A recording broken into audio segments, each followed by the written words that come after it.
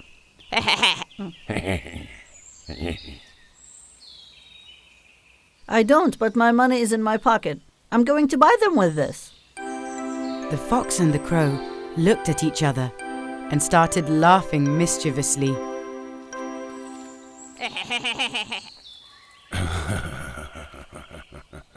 This is the person we've been looking for. We can trick this dog easily.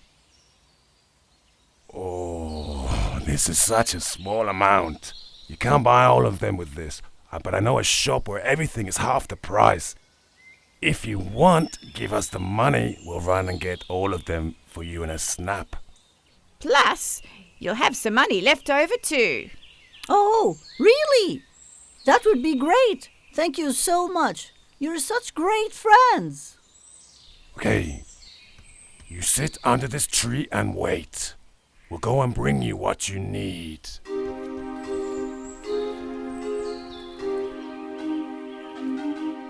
Pinocchio gave all his money to the fox and crow, sat under the tree and waited. He waited, waited and waited. After a long time, Pinocchio finally realized that he had been tricked. He was thinking sadly about what to do. Suddenly, the good fairy appeared before him again, fluttering her wings. Haven't you gone to school yet? Why are you here? I hope you don't forget the last time. Please tell me the truth. Ashamed of having his money stolen, Pinocchio lied again. I dropped my money out of my pocket. Pinocchio, whose nose suddenly started growing, was in shock again. Oh! I told you to tell me the truth, Pinocchio. If you lie, your nose will get even longer this time. Pinocchio apologized and told the good fairy the whole truth. Once again, his nose turned back to normal. Thank you very much. But I still don't have any money to buy a notebook, pencil, and a school bag. I'm so embarrassed. Since you've told me the truth, the money is in your pocket. But don't lose it again.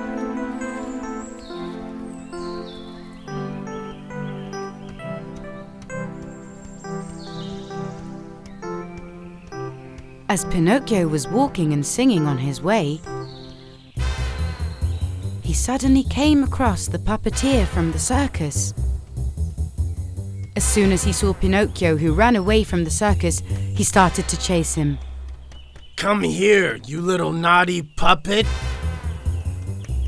Pinocchio, while escaping with fear, tripped on a stone and fell straight into the sea. Help! Help! Help! But because he was made out of wood, he didn't sink. As he moved his hands and feet in order to not sink, he realized that he was swimming. He liked it very much, so he swam, swam, and swam. But that day, the sea was very wavy. The waves dragged him very far. He was so far out in the sea that he was sleepy from exhaustion, and since he didn't sink, he comfortably fell asleep on top of the water. When he woke up, he found himself in a dark place. Hey, what's happening? Where am I? What is this place? Ew, it smells awful. As his eyes got used to the dark, he realized that he was now in the stomach of a large whale. It turns out that a big whale had swallowed him. Geppetto was worried sick about Pinocchio, who still hadn't come back home. He went out to search for him. He asked everyone he came across. Have you seen a small wooden boy pass by? He came all the way to the seashore and asked the fisherman. About an hour ago, a kid fell into the sea around here. He may be your son. Please give me a boat. I'm going to go out to the sea. I need to find him. About an hour ago, a kid fell into the sea around here. He may be your son. Please give me a boat. I'm going to go out to the sea. I need to find him. The fisherman gave him a small boat. Geppetto got in the boat and sailed out to the sea. Pinocchio, my son! Pinocchio, where are you? The small boat couldn't fight the waves, and when it capsized and flipped over, Geppetto fell into the sea. The whale that had swallowed Pinocchio also swallowed Geppetto. He also didn't understand where he was in the pitch darkness. But Pinocchio saw him and started crying. Father! Father! You found me! I was so scared! Pinocchio, my son, my son! Forgive me, Father. I will never disobey you again. Okay, Pinocchio, we'll talk about this at home. Now let's search for a way to get out of here. Father, I'm going to try something. I hope we succeed. Good fairy! Good fairy! Can you hear me? The waves carried his voice all the way to the good fairy's ears. My God! This is Pinocchio's voice! The fairy flew towards his voice and appeared inside the whale's stomach where they were. Pinocchio, you are truly regretful, and I will help you one last time. When she touched them with her magic wand, they found themselves at the shore. After that day, Pinocchio became a very smart kid. He always listened to his father. He was going to school and helping his father just like the old days. The good fairy tested Pinocchio from time to time. She knew that Pinocchio did not lie anymore and that he always listened to his father. She said, now is the perfect time, and one night she turned Pinocchio into a real child while he was sleeping. The next day, when Pinocchio woke up, he felt a little strange. His heart was beating and he felt blood flowing throughout his body. He was no longer made of wood, but was a real child. He ran straight to his father. Father! Father! Look how much I've changed! My God, my prayers have been answered. I now have a real son. After that day, they lived happily ever after. Pinocchio was now a child to be proud of. Ouch, ouch, ouch, ouch, don't hit me, I'm sick and tired of these goats hitting my head. Come on, download our game and show how fast you are. Hey guys, subscribe to our channel KONDOSAN and watch the most popular fairy tales, cartoons, and nursery rhymes. Don't forget to click the bell for notifications.